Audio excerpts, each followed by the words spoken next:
Hello दोस्तों, आपका स्वागत है हमारे यूट्यूब चैनल पे। आज हम पढ़ने वाले हैं प्रकाश के परावर्तन एवं अपवर्तन। चलिए शुरू करते हैं। आज का पहला प्रश्न, निर्गत किरण एवं अभिलंब के बीच बना कोण को क्या कहते हैं? निर्गत किरण कौन कहते हैं? सॉरी, आगे चलिए। किस लेंस के द्वारा सिर्फ काल्पनिक प्रतिबिंब बनाया जा सकता है? अवतल लेंस के द्वारा। याद रखिएगा, मोस्ट वीवीआई प्रश्न है। किस लेंस के द्वारा काल्पनिक प्रतिबिंब बना सकता है? तो अवतल द्वारा। काल्पनिक प्रतिबिंब होता है, कैसा होता है? सीधा होता है। सर्च लाइट का परावर्तक सतह होता है अवतल। एक उत्तल लेंस की क्षमता एक डायोप्टर है, तो उस लेंस की फोकस दूरी क्या होगी? +100 सेंटीमीटर। दाढ़ी बनाने में कौन सा दर्पण का प्रयोग होता है? तो अवतल दर्पण का। याद रखिएगा दोस्तों। किसी गोलीय दर्पण तथा किसी पतले गोलीय लेंस की दोनों का फोकस दूरी -15 सेंटीमीटर है, तो दर्पण तथा लेंस संभव है दोनों क्या होंगे? अवतल होंगे। गोलीय दर्पण में फोकांसर एवं वक्रता त्रिज्या के बीच संबंध क्या होती है? R बराबर 2f, चाहे f बराबर r/2। याद रखिएगा दोस्तों। मेरे भाई अगला प्रश्न देखिए। उत्तल लेंस में बना प्रतिबिंब होता है वास्तविक और उल्टा। ध्यान रखिएगा। सोलर कुकर में प्रयोग किए जाने वाला कैसा होता है मेरे भाई? अवतल दर्पण का प्रयोग करते हैं। अवतल दर्पण में मुख्य फोकांसर पर रखे बीम का प्रतिबिंब कहाँ स्थित होगा? तो अनंत पर। हम एफ तक रखते हैं वस्तु, तो कहाँ जाती है? अनंत पर बनता है। मेरे दोस्त इसको याद रखिएगा। मोटे लेंस की आवर्धन क्षमता होती है अधिक। अवतल दर्पण में ध्रुव एवं मुख्य फोकस के बीच रखे बीम का प्रतिबिंब की प्रकृति होती है आभासी एवं सीधी। पतले लेंस की आवर्धन क्षमता होती है कम। कैसी होती है? कम होती है। अवतल लेंस को कहते हैं अपसारी लेंस। उत्तल लेंस को भी कहते हैं अभिसारी लेंस। एक होता है अपसारी, एक होता है अभिसारी, दोनों याद रखिएगा। किस दर्पण से हमेशा वस्तु को छोटा प्रतिबिंब प्राप्त किया जाता है? तो उत्तल लेंस से। सॉरी, उत्तल दर्पण है। गाड़ी के साइड मिरर के रूप में प्रयुक्त होता है, क्या उपयोग करते हैं? तो उत्तल दर्पण का प्रयोग करते हैं। फोटोग्राफी कैमरा का अभिदृश्य होता है उत्तल लेंस।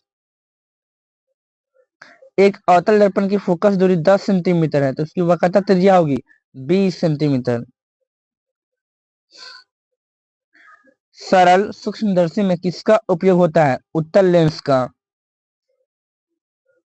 परावर्तन के नियम के निर्धारित होते हैं। परावर्तन कोण और आपतन कोण क्या होते हैं? बराबर होते हैं।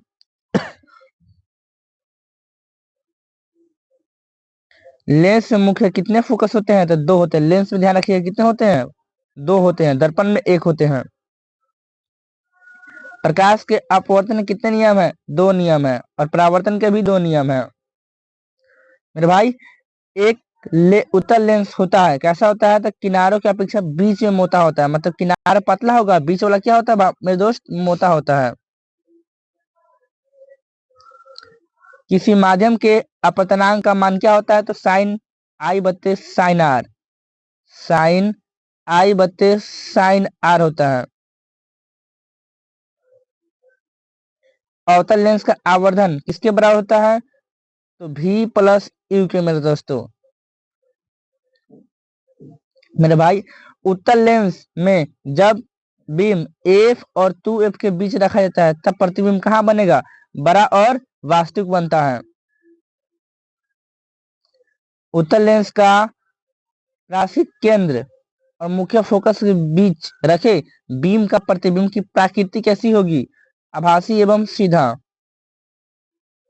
किस दर्पण से वस्तु का बड़ा प्रतिबिंब बनता है? अवतल दर्पण से। प्रकाश के परावर्तन के कितने नियम है? 2। मेरे दोस्तों याद रखिएगा। जब प्रकाश की किरण हवा में कांच में प्रवेश करती है तो मुड़ जाती है, तो कहाँ मुड़ती है? अभिलंब के ओर मुड़ती है, मतलब अभिलंब के निकट मुड़ती है। आइए मेरे भाई आगे। मोटर गाड़ी के चालक के सामने लगा होता है मेरे दोस्त, कैसा होता है उसके सामने? तो उत्तल दर्पण लगा होता है। उत्तल दर्पण, अच्छा। इसका दाऊत है मेरे दोस्तों, यहाँ पे क्या होना चाहिए? अवतल दर्पण होना चाहिए सामने।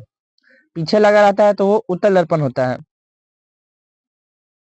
आप लोग इसे कमेंट कीजिएगा, ठीक है मेरे दोस्त।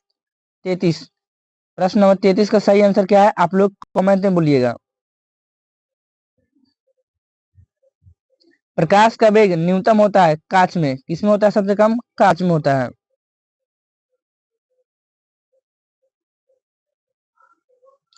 समतल दर्पण के द्वारा बना प्रतिबिंब कैसा होता है? काल्पनिक होता है। लेंस की क्षमता का ऐसा ही मात्रा क्या होता है? डाई अपतर होता है।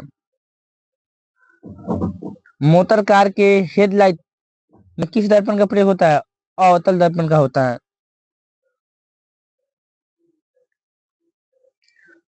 2D क्षमता वाले लेंस का फोकांसर कैसा होता है? 50 सेंटीमीटर। किसी उत्तल लेंस का फोकांसर 50 सेंटीमीटर, उसकी क्षमता क्या होती है? +2 डायोप्टर। प्रकाश की किरणें का पथ दर्शाने वाली चित्रों को क्या कहा जाता है? किरण आरेख कहते हैं। जिसके द्वारा चित्र दिखाया गया उसको किरण आरेख। उत्तल लेंस की क्षमता होती है धनात्मक होती है मेरे दोस्तों। प्रकाश की किरणें के समूह को क्या कहते हैं? किरण पुंज कहते हैं। निम्नलिखित में से कौन सा पदार्थ लेंस के बनने के लिए प्रयुक्त नहीं किया जाता है? मिट्टी। अवतल लेंस की क्षमता होती है ऋणात्मक होती है मेरे दोस्तों। दंत विशेषज्ञ मरीजों की दांतों का बड़ा प्रतिबिंब देखने के लिए किस दर्पण का प्रयोग करते हैं? तो अवतल दर्पण का प्रयोग करते हैं।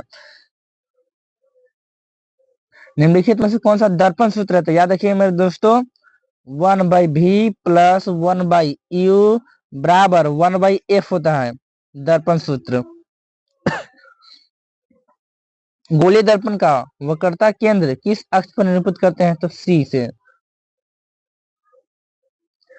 किस शब्दकोश में पाए जाने वाले छोटे अक्षरों के पढ़ते समय आप कौन सा लेंस पसंद करेंगे? तो 5 सेंटीमीटर फोकस दूरी उत्तल लेंस का प्रयोग करते हैं। किसी लेंस द्वारा उत्पन्न आवर्धन का ऐसा मात्रक क्या होता है? तो मात्रकहीन होता है। गोलीय दर्पण के परावर्तक पृष्ठ केंद्र को दर्पण कहा जाता है ध्रुव। आप बताइएगा 50 में से आपका कितना सही हुआ है?